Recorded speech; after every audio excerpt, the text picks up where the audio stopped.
that place was really interesting. A lot of different diversity of people were coming, from trans to really flamboyant gays to judgmental gays. It was You'll always find judgmental gays wherever you go. Hello, my name is Kay Anderson, and you are listening to Lost Spaces, the podcast that mourns the death of queer nightlife. Every episode, I talk to a different person about a venue from their past, the memories that they created there, and the people that they used to know. Okay, so I know this is going to seem hard to believe, but there was a time way back in the early days of the internet when not every house had the internet, not every computer, every phone, every watch, every TV, every fridge had the internet, and we kind of just read books and stuff. Kind of wild when you think about it. I don't know how we managed. But at this time, there were these things called internet cafes where you could go, pay a little bit of money, and then access a computer that had the internet so you could look things up and shit, right? And the reason that I'm telling you this is because for a lot of queer kids who grew up in the late 90s and the early noughties, having access to an internet cafe was huge, like super, super huge. Here is somewhere that you could go, find a quiet corner, and then discover this whole other world that you kind of knew was out there but had no access to up until this point. And that is exactly what happened for the Macedonian drag queen Ronda Vu, who used chat rooms to find other gay people in her city and take those tentative first steps to becoming the queerdo that she is today. But we are not here to talk about internet cafes. We are here to talk about Bonnie, a gay bar that was found in Macedonia's capital city of Skopje, that Ronda found thanks to those people that she met through internet chat rooms. And along the way, we talk all about the influence that Drag Race has on our culture, the impact of the pandemic and how that's still going on, bloody hell, and we debate how high a high heel should be. I mean, should it be 5 inches, 6 inches, 10? Don't know. Anyway, let's get into it.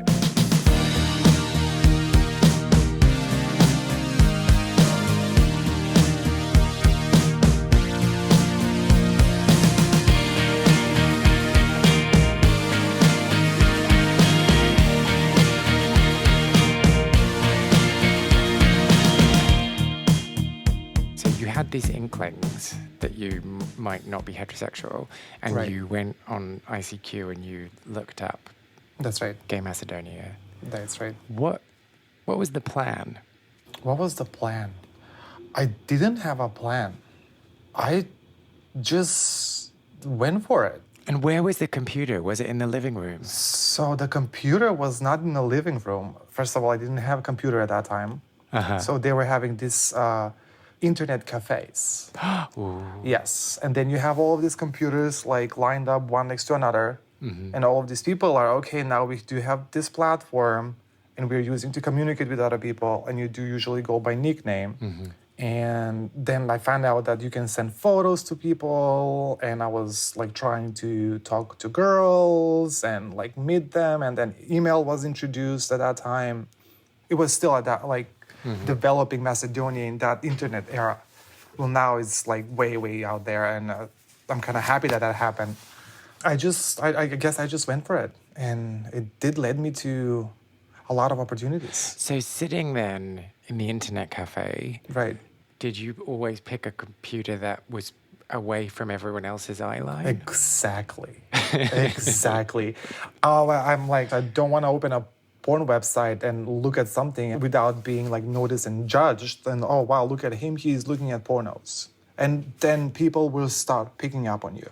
Mm. I mean, at that time I was still known like, oh, he's gay, he's gay, he's gay. But I was hiding it. I'm like, don't say that, I'm not. Ah, okay. So people bullied you and people thought that you were gay. I've been bullied, yeah. But so do you remember then the first time you plucked up the bravery to look for gay things whilst at the internet cafe? Yes. Porn. I'm like, okay, what are these two guys are doing here? This is kind of fun. You looked at porn at the I internet cafe? did, yeah. Like I was sitting all like there were computers. Nobody could see what you were doing. And I'm like, you know what? I'm just gonna open this website and just explore. And then I used to not go to classes and go to the capital, which was only like 20 minutes bus ride, and go to an internet cafe and chat with guys, and then I started like doing it. I'm like, okay, this is life. I definitely am gay, yeah. Yes. And so, who did you talk to? Like, what kind of conversations were you having? So there were like these short messages, like PLC would stand for place, sex, and location. And ZDR, which means like in Macedonian, like hello, zdravo. Wait, what does that mean? Hello? ZDR, which means zdravo, hello. Okay. Oh, which means hello, okay. Yeah, so it's like abbreviation of hello in Macedonian. Yes, zdravo. And then ASL, which age, sex, location. Yeah. And that's how every single conversation would start on that platform, like merging platform. Aww. And I did meet a couple of people, and I did some of them I'm still friends. Yes. But so were you there like just to explore and just to see what it was like? Or were you like, yes, I want to meet people. Yes, I want to explore this in real life? I wanted to meet people, and that was the way that internet actually in general opened me to explore like places. I kind of felt, I wouldn't say secure, but I felt kind of, okay, there's a community out there that is like me, and whoever they are, I am accepted by them. And ever since I did that, it was just like, okay, this is something I like to do, I guess. And so, do you remember in person the first time? Yes, I do remember. So who was the first person? Oh my God, I cannot recall their name. It's not important, their name is not important. It's just, I gave him my home phone number and he called me. Yeah. Scary. And I remember my sister one day, she was like, well, this guy called you, but he sounded really feminine.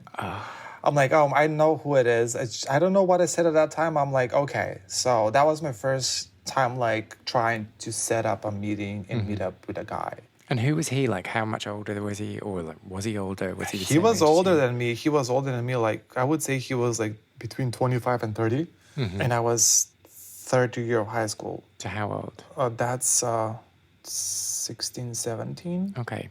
Yes. So kind of creepy, but not super creepy. That's right, yeah. I mean, he was an experienced older guy, and we did hooked up, and I'm like, oh my God, this is happening, it's real. What, you and- hooked up? Yeah. Okay, well, this went to 100 quite quickly. Wow. Right. So did you hooked up on the first time? Yes. Sorry, I'm getting really moralistic here. Sorry. That's okay. I didn't. I'm like, okay, this is something interesting. And ever since I started talking to guys and exploring. Oh, sorry. That threw me for a loop. I thought we were going to be talking about like meeting up with people and then just having someone to chat to, but you just went right into the deep end. That's right.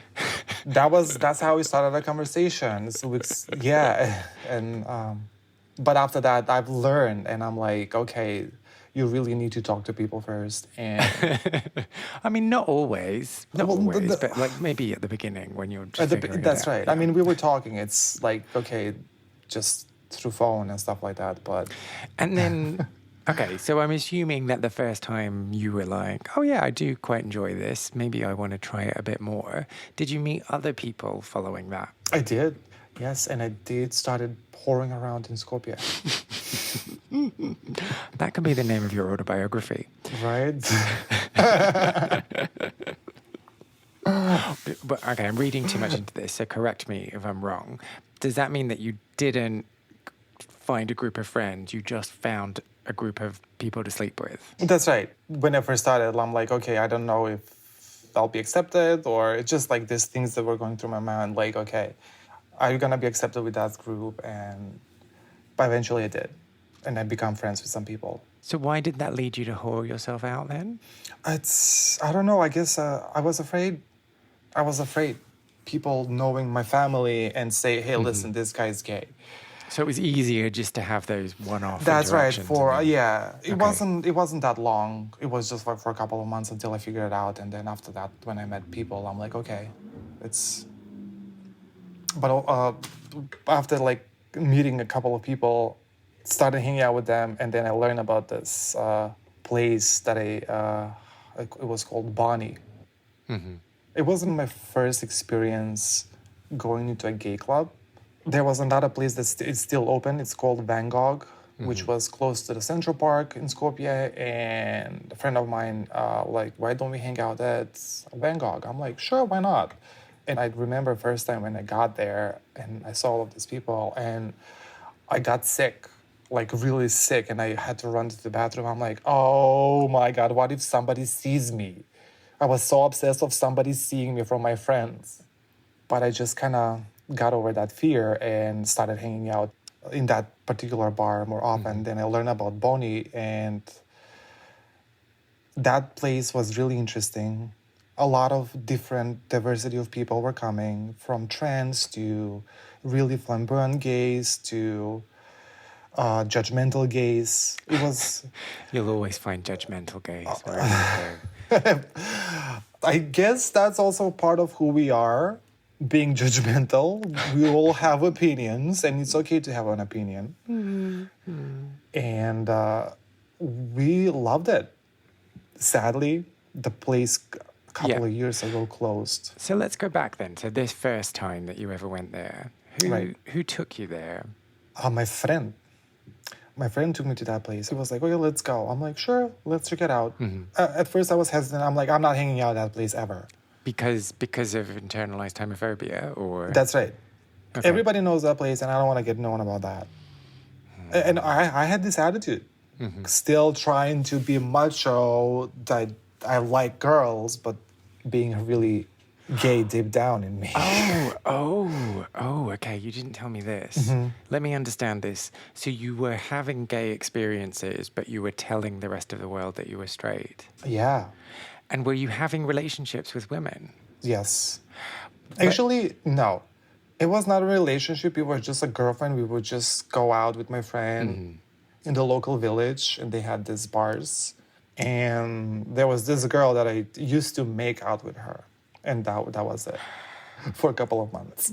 And that's just like kissing? That's right, yeah. Okay. I'm like, I'm still a virgin, in quotations. And did you enjoy that? Sorry, that's kissing a girl, yuck.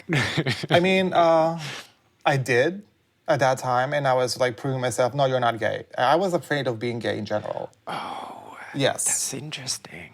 So you said that people identified you as gay, so people were always saying to you, you're gay, when you were younger. Yes. And I was admitting that I'm not. I was admitting that I was not. Yeah, so you were like, I'm definitely not, and here's the proof. That's right.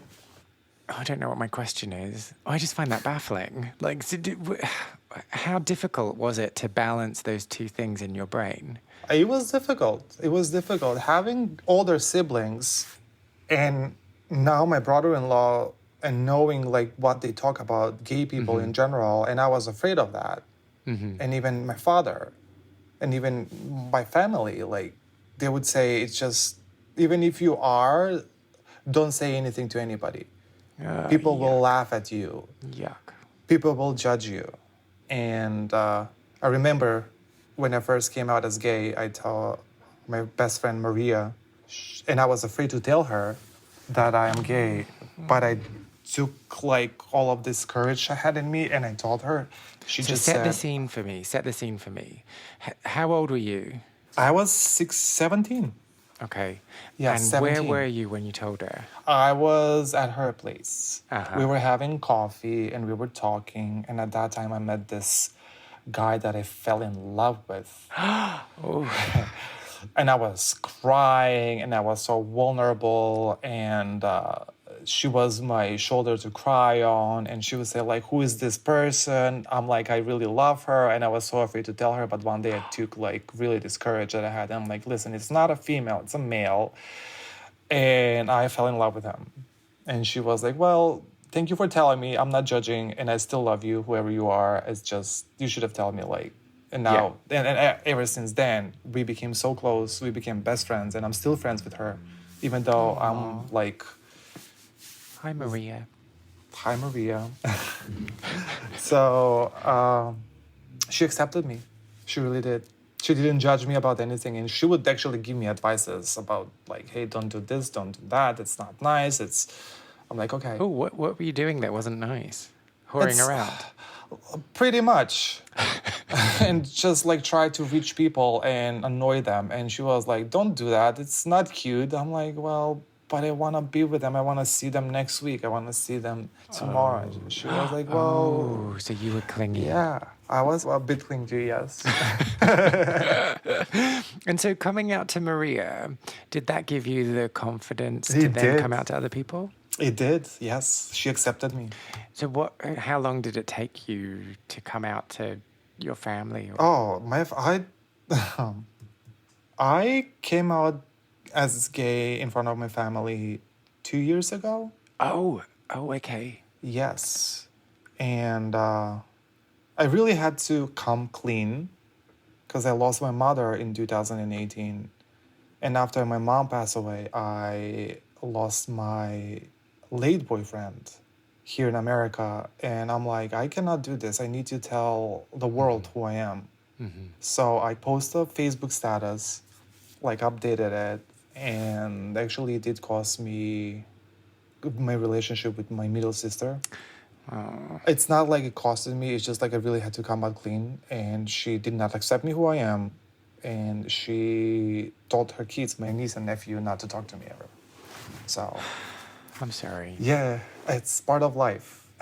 Yeah, that's just really crap. It is. And when I went back to Macedonia last year, I saw them, but I didn't see them. So what do you mean? Like you saw them on the street? So we were at an event together, and we were sitting at the same table, but I didn't see them. Oh. I'm that kind of a character. When I don't want to see anybody, I'm just gonna block them from my view, like not even try to make an eye contact. So. And it was actually great. I'm better off like that right now. I know it's a sibling, it's family, it's relationships with family and stuff like that. But at the same time, I'm like, it's about my luck. Yeah, and I absolutely agree. Like, there is no point in you trying to convince her or to try and win her over in any way because that's her issue. It's not your issue. But it's still... It's still exhausting because it's still something that you have to be mindful of and you have to try and navigate around. That's right. I had to tell them because I started doing drag and they still don't know that I do drag. That's the next step. It's going to be, it's not easy. But so how about the rest of your family? Did it have the same kind of impact with them or? I talked to them. I went to see all of my aunts, my cousins, and they're fine with it. They say it's about you. Yeah. We are accepting of who you are. If you're a good person to me, I'll accept you, regardless of who you are. So that was actually pretty good to hear from my cousins. That is nice. Yeah, because it's like at the end, it's not their business. It's my business. It's I'm just gonna do whatever I want to do with my life. It's my life. Well, and so you just mentioned about drag. Yes. Have you only been doing drag for a short while then? 3 years. Ah, okay. Yeah, I would consider myself a baby drag queen, but I'm not that baby. You know what I'm saying? Are you saying you're not that young? Is that what you're saying, or something else? It's something else. The pandemic hit. Yeah. And even before I started doing drag, I did not understand drag. And I didn't know that actually people were building careers up from drag. And I started watching RuPaul Drag Race in 2017. A friend of mine from Skopje, actually, he was like, well, you should definitely watch this. I'm like, I don't watch that. I don't understand that. I'm never gonna watch it. And you know what they say? Never say never. And that was coming from a place of internal homophobia, or Parts of it. okay. Parts of it.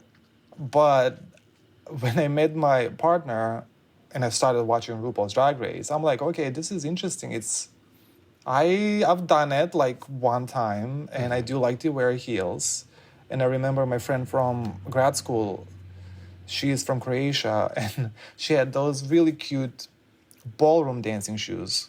And we happened to be the same shoe size. And she was like, I have something for you. I'm like, what do you have? And she gave me these beautiful blue shoes, dancing shoes. I'm like, all right, I'll take them. And that was just the trigger to me just to start exploring something.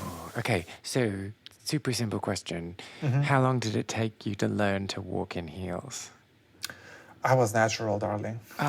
Amazing. Listen, ever since I got like preschool, my aunt's high heels, I used to wear them at home.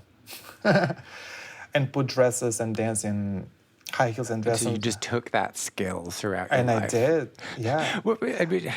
How tall are the tallest heels you can wear? 6 inches stiletto. Okay, wow. I think you could do more. I think you should try harder. 6 inch? Yeah, you could do like 9. Darling. Do you know what a 6 inch heel is? No, I have no idea.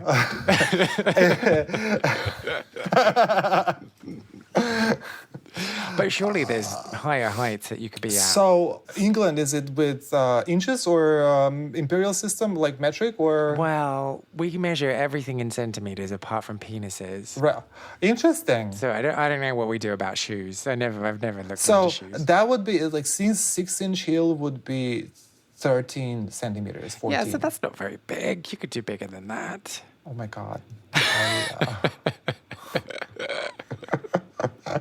Don't piss me off, please, now.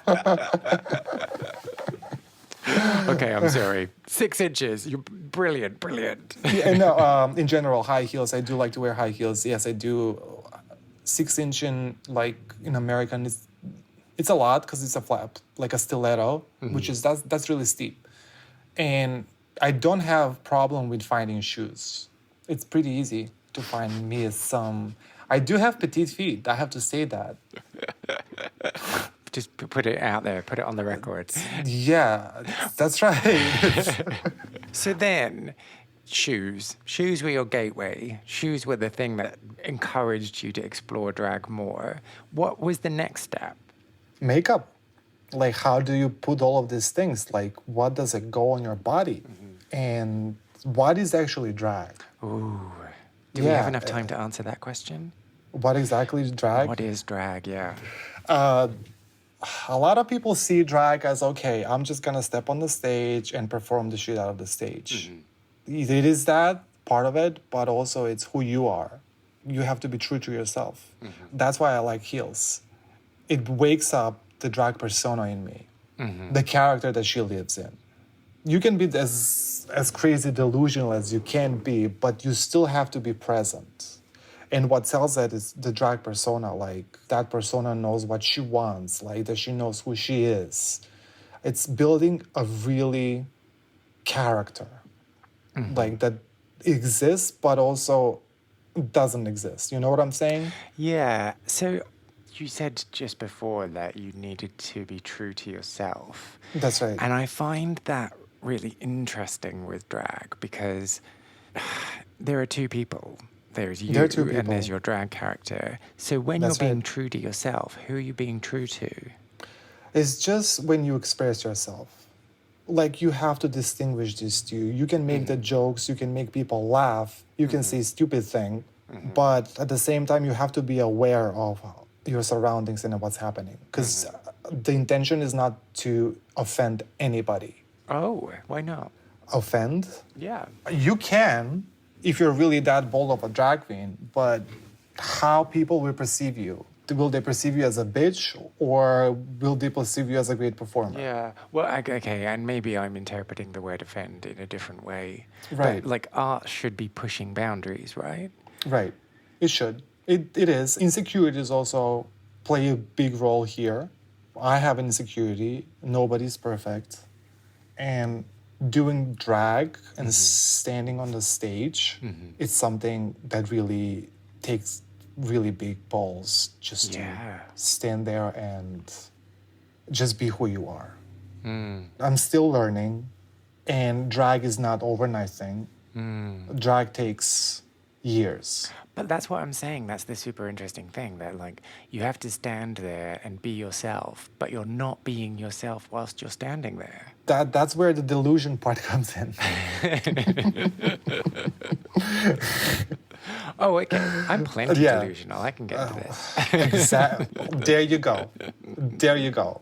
And just knowing how to read the whole room and owning that you're in drag, it's just the best thing that really can. I found out that a lot of queens here are, of the new queens, not the queens that already have shows, some of the new queens are getting intimidated by me. I'm like, why do they get intimidated by me? A bit of a humble brag here. I know, right? I guess when I'm in drag and I'm like, I know how to posture myself, and when I talk and I'll give them the look, and it's just, I don't know. I own it. So do I get to see what the look is? I don't know how you can. I don't know how I can do this. Give me the look. Give it to me. There you go, darling. I'm just gonna read you from top to the bottom. I'm like, okay, let me do this. Bam, bam. Oh yeah, I'm intimidated. Yeah. Please don't be. I'm a really sweetheart. So let's go back to Bonnie. Yes. And this life before drag, this life when you were maybe kind of out, but not out, but going out. Right. Why, when we were talking about having this conversation and having this interview, why was Bonnie the place that you thought we should talk about? Because reminded me of a place here in America. And how this place here, it's more open for people, and Bonnie was also part of that, like, openness and bringing communities together. And parts of it is because at that time, it was when I was in Macedonia, it was still open and working, and I was hanging out to people, and it kind of stick to my head and stick to a part of who I am. And the fact that it closed years ago, and every time when I go to Macedonia, even last year when I went to Macedonia, I passed through Bonnie, and I'm like, oh wow, I remember this place. I used to hang out here. Aww. So what did Bonnie teach you about yourself? What did Bonnie teach me? Not to look at people with side eyes. Why? It's fun. It's, isn't it? It's be more open. That's what this actually told me. It's just like, these spaces are for everybody, and just be who you are, accept who you are, and accept the surroundings and community around you. And also like learning about going out in gay places in general. Wait. So what did it teach you about going to gay places? Are you talking about like etiquette and rules? No, not really. It's just like I know there's more gay places than that particular bar. Like I can explore. You know what I mean? For more exploration, like different music, different crowds, different people. And it gave me that liberty. It gave me that boost that I needed. And if you could go back in time and I would do exactly the same thing that I described. No, let me finish my question. Found the younger you, what advice would you give him? Don't hide. Be yourself. Be honest with people. Don't hold back. Just be who you are. Because time changes. You're going to grow up eventually, and you'll understand more things in life. And then you can decide of what you want to do. That would be, I guess, advice I would give myself. And start practicing in 6-inch heels? Yes. Plus, and please wear corsets. Do you have any memories of Bonnie or clubbing from your own queer scene that you want to share?